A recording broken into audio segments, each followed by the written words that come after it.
Good morning everyone. आज है 29 मई 2021 और आज की इस करंट अफेयर्स की वीडियो में जितने भी इंपॉर्टेंट क्वेश्चन शामिल किए गए हैं उन सारे क्वेश्चंस को एक एक कर डिस्कस करेंगे, साथ में उससे रिलेटेड फैक्ट्स को भी डिस्कस करेंगे। आप इस वीडियो का पीडीएफ डिस्क्रिप्शन बॉक्स में दिए गए लिंक से डाउनलोड कर सकते हैं या आप टेलीग्राम ग्रुप से भी इस वीडियो का पीडीएफ डाउनलोड कर सकते हैं। टेलीग्राम ग्रुप पे आपको पुराने वीडियो के पीडीएफ एक साथ मिल जाएंगे, तो टेलीग्राम ग्रुप का लिंक मैंने डिस्क्रिप्शन बॉक्स में नीचे दे दिया है। आप लिंक पे जाकर टेलीग्राम ग्रुप ज्वाइन कर सकते हैं। तो इस वीडियो को अंत तक ध्यान से देखें। तो चलिए शुरू करते हैं। अंतर्राष्ट्रीय एनी पुरस्कार 2020 से किसे सम्मानित किया गया है? अंतर्राष्ट्रीय एनी पुरस्कार से किसे सम्मानित किया गया है? CNR राव। CNR राव जो हैं रसायनज्ञ हैं और उन्हें अंतर्राष्ट्रीय एनी पुरस्कार 2020 से सम्मानित किया गया है। तो इस क्वेश्चन का ए ऑप्शन सही है, CNR राव। इस पुरस्कार को एनर्जी फ्रंटियर पुरस्कार भी कहा जाता है। एनर्जी फ्रंटियर पुरस्कार धातु ऑक्साइड, कार्बन नैनो ट्यूब, अन्य सामग्रियों और द्विआयामी प्रणालियों पर वैज्ञानिकों को उनके काम के लिए दिया जाता है। एनी पुरस्कार को ऊर्जा क्षेत्र में नोबेल पुरस्कार के नाम से जाना जाता है। प्रोफेसर राव जो कि रसायनज्ञ हैं और उन्होंने नवीकरणीय ऊर्जा स्रोत, ऊर्जा संग्रहण और हाइड्रोजन ऊर्जा पर काम किया है और इसके लिए उन्हें इस पुरस्कार के लिए चुना गया है।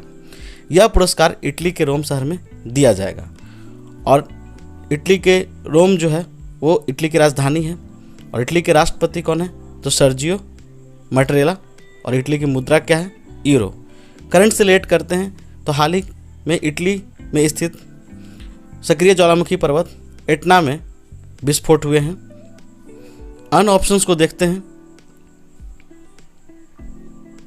BK पांडियन, तो हाल ही में B कार्तिकेयन पांडियन जो एक IAS अधिकारी हैं और उड़ीसा के मुख्यमंत्री नवीन पटनायक के निजी सचिव हैं, उन्हें 47वीं अंतर्राष्ट्रीय हॉकी महासंघ द्वारा अध्यक्ष पुरस्कार से सम्मानित किया गया है और उन्हें उड़ीसा में हॉकी के आयोजन और प्रचार की दिशा में उनके योगदान के लिए सम्मानित किया गया है और उड़ीसा में ही जो है सबसे बड़ा हॉकी स्टेडियम भी बनाया जा रहा है। डॉक्टर नागेश्वर रेड्डी जो एक पद्म भूषण पुरस्कार से सम्मानित और प्रसिद्ध गैस्ट्रोएंट्रोलॉजिस्ट हैं और उन्हें हाल ही में American society of gastro intestinal endoscopy से रुडोल्फ वी शिंडलर पुरस्कार से सम्मानित किया गया है। साजी एनएम की बात करते हैं तो हाल ही में केरल के साजी एनएम को पालतू प्रजातियों के संरक्षण की व्यक्तिगत श्रेणी में भारत जैव विविधता पुरस्कार 2021 से सम्मानित किया गया है और साजी एनएम को केरल का ट्यूबर मैन भी कहा जाता है और अंतर्राष्ट्रीय जैव विविधता दिवस 2021 के दौरान उन्हें 2 लाख रुपए नगद पुरस्कार और प्रशस्ति पत्र दिया जाएगा। Next question. भारतीय पुरातत्व सर्वेक्षण के द्वारा किस पुराने मंदिर के लिए मद्रास IIT के विशेषज्ञों से मदद ली जाएगी?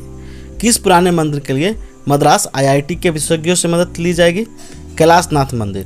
तो इस क्वेश्चन का सी ऑप्शन सही है, कैलाशनाथ मंदिर। भारतीय पुरातत्व सर्वेक्षण ने तमिलनाडु के कांचीपुरम में स्थित 1300 वर्ष पुराने कैलाशनाथ मंदिर के संरक्षण के लिए भारतीय प्रौद्योगिकी संस्थान मद्रास के विशेषज्ञों की मदद लेने की योजना तैयार की है। और ऐसा क्यों हुआ है? क्योंकि कैलाशनाथ मंदिर काफ़ी प्राचीन मंदिर है और इस मंदिर के जो दीवारें हैं उसके रंग धुंधले होते जा रहे हैं। तो भारतीय पुरातत्व सर्वेक्षण ने मंदिर के दीवारों को धुंधलेपन से रोकने के काफ़ी प्रयास किए, काफ़ी रसायनों का भी इस्तेमाल किया गया था, लेकिन इससे रंग सही नहीं हो पाए। तो बाद में भारतीय पुरातत्व सर्वेक्षण ने मद्रास IIT के विशेषज्ञों से सलाह लेने की योजना तैयार की है। यह मंदिर यूनेस्को की विश्व विरासत सूची में भी शामिल है। मंदिर 7वीं शताब्दी के अंत अथवा 8वीं शताब्दी के प्रारंभ में बना है। वेदवती नदी के तट पर यह मंदिर स्थित है और भगवान शिव को समर्पित है।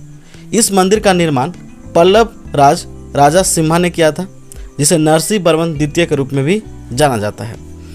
बात आती है भारतीय पुरातत्व सर्वेक्षण की, तो इसकी स्थापना 1861 में हुई थी। इसका मुख्यालय नई दिल्ली में है। भारतीय पुरातत्व सर्वेक्षण के संस्थापक अलेक्जेंडर कनिंघम थे और वर्तमान महानिदेशक कौन है? तो बी विद्यावती हैं, जो कि एक IAS अधिकारी हैं। अन्य ऑप्शंस को देखते हैं।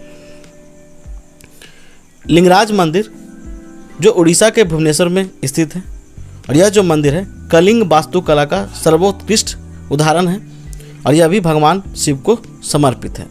मीनाक्षी मंदिर जो कि मदुरई में स्थित है, यह जो है भगवान शिव की पत्नी माता पार्वती का ही एक रूप माना जाता है, और दक्षिण भारत में इनकी काफ़ी पूजा की जाती है। विश्वनाथ मंदिर जो कि 12 ज्योतिर्लिंगों में से एक है, वाराणसी उत्तर प्रदेश में स्थित है, और यह भी भगवान शिव को समर्पित है। अगला क्वेश्चन, हाल ही में ब्रिक्स देशों के वर्किंग ग्रुप की बैठक का मुख्य विषय क्या था? ब्रिक्स देशों के वर्किंग ग्रुप की बैठक का क्या विषय था? जैव प्रौद्योगिकी एवं बायोमेडिसिन। तो इस क्वेश्चन का बी ऑप्शन सही है, जैव प्रौद्योगिकी एवं बायोमेडिसिन। ब्रिक्स क्या है इसके बारे में जानते हैं। तो ब्रिक की चर्चा अर्थशास्त्री जिम ओ'नील द्वारा 4 देशों ब्राज़ील, रूस, भारत और चीन की अर्थव्यवस्थाओं के लिए विकास की संभावनाओं पर एक रिपोर्ट में पेश की गई थी। पहला ब्रिक सम्मेलन 2009 में रूस में आयोजित हुआ था। बाद में दिसंबर 2011 में दक्षिण अफ्रीका ब्रिक में शामिल हुआ, तब से इसे ब्रिक्स कहा जाने लगा। वर्ष 2014 में ब्रिक्स के अंतर्गत न्यू डेवलपमेंट बैंक की स्थापना ब्राज़ील में हुई थी, और दुनिया की कुल GDP का 30% हिस्सा ब्रिक्स देशों का होता है। और भारत ने जनवरी 2021 से ब्रिक्स की अध्यक्षता ग्रहण की है, और इससे पहले वर्ष 2012 तथा वर्ष 2016 में भारत ब्रिक्स की मेजबानी कर चुका है। नेक्स्ट क्वेश्चन, किस राज्य ने लक्ष्मी भंडार परियोजना की शुरुआत की है? लक्ष्मी भंडार परियोजना की शुरुआत किस राज्य ने की है? पश्चिम बंगाल। तो इस क्वेश्चन का बी ऑप्शन सही है, पश्चिम बंगाल। यह है पश्चिम बंगाल, और पश्चिम बंगाल के मुख्यमंत्री ने लक्ष्मी भंडार परियोजना की शुरुआत की है। और लक्ष्मी भंडार परियोजना के तहत गरीब परिवारों को सरकार की ओर से 500 रुपये मासिक भत्ता दिया जाएगा, और खासकर महिला मुखिया के लिए यह एक मूलभूत योजना है। लक्ष्मी भंडार परियोजना के साथ साथ छात्र क्रेडिट कार्ड पहल और दुआरे राशन योजना को भी लागू किया गया है। और पश्चिम बंगाल की मुख्यमंत्री कौन है? तो ममता बनर्जी। राज्यपाल कौन है? जगदीप धनखड़। और पश्चिम बंगाल विधानसभा में विपक्ष के नेता कौन है? तो शुभेंदु अधिकारी। बुक्सा टाइगर रिजर्व जो है बंगाल में ही स्थित है, और बंगाल की राजधानी कोलकाता जो है वो हुगली नदी के किनारे स्थित है। अन्य ऑप्शंस को देखते हैं। उत्तराखंड, तो उत्तराखंड में सौभाग्यवती योजना मछली बीमा योजना की शुरुआत की गई है। उत्तराखंड के रानीखेत में वन चिकित्सा केंद्र खोला गया है। और उत्तराखंड के मुख्यमंत्री कौन है? तो तीरथ सिंह रावत। और राज्यपाल कौन है? बेबी रानी मौर्य। हरियाणा की बात करते हैं, तो हाल ही में हरियाणा में संजीवनी योजना को शुरू किया गया है, और हरियाणा में संपत्ति क्षतिपूर्ति विधेयक को भी पारित किया गया है। मध्य प्रदेश की बात करते हैं, तो मध्य प्रदेश में अंकुर योजना की शुरुआत की गई है। नेक्स्ट क्वेश्चन,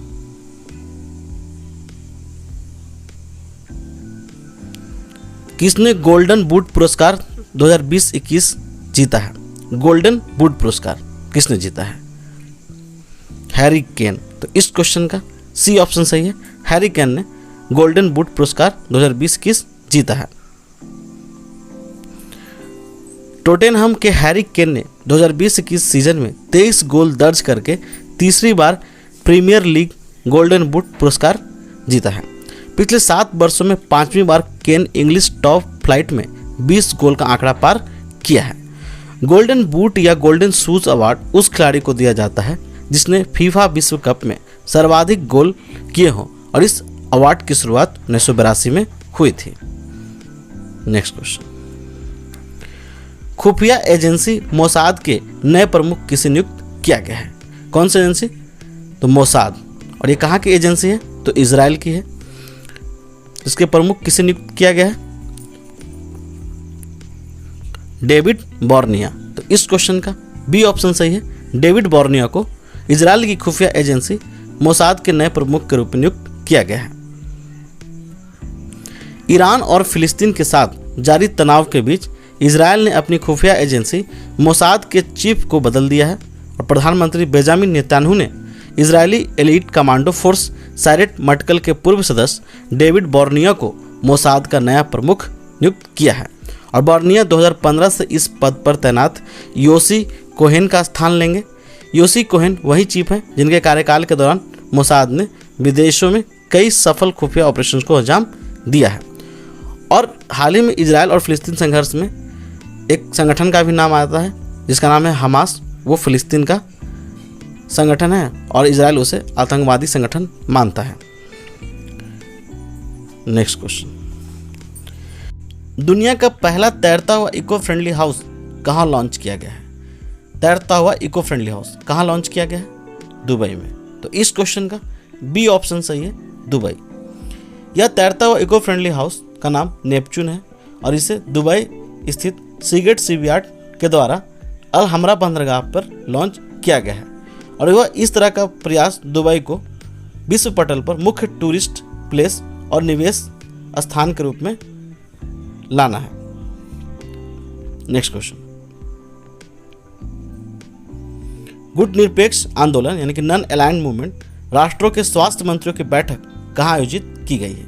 गुट निरपेक्ष आंदोलन राष्ट्रों के स्वास्थ्य मंत्रियों की बैठक कहाँ आयोजित की गई है? अजरबैजान। तो इस क्वेश्चन का बी ऑप्शन सही है, अजरबैजान। गुट निरपेक्ष आंदोलन राष्ट्रों की अंतर्राष्ट्रीय संस्था है। इस आंदोलन की आधार शीत युद्ध की पृष्ठभूमि में इंडोनेशिया में आयोजित बांडुंग सम्मेलन के दौरान रखी गई थी। गुट निरपेक्ष आंदोलन का पहला सम्मेलन वर्ष 1961 में बेलग्रेड में आयोजित किया गया था और वर्तमान में 120 देश इस आंदोलन के सदस्य देश हैं। वर्तमान में गुट निरपेक्ष आंदोलन के अध्यक्ष इल्हाम अलीयेव हैं और इसकी स्थापना 1 सितंबर 1961 को हुई थी। वर्ष 2021 में गुट निरपेक्ष आंदोलन की 60वीं वर्षगांठ है और नाम का मुख्यालय कहाँ है? तो जकार्ता, जो कि इंडोनेशिया की राजधानी है। नेक्स्ट क्वेश्चन, ट्रांसपेरेंसी इंटरनेशनल की नवीनतम भ्रष्टाचार धारणा सूचकांक में भारत का कौन सा स्थान है? नवीनतम भ्रष्टाचार धारणा सूचकांक में भारत को कौन सा स्थान मिला है?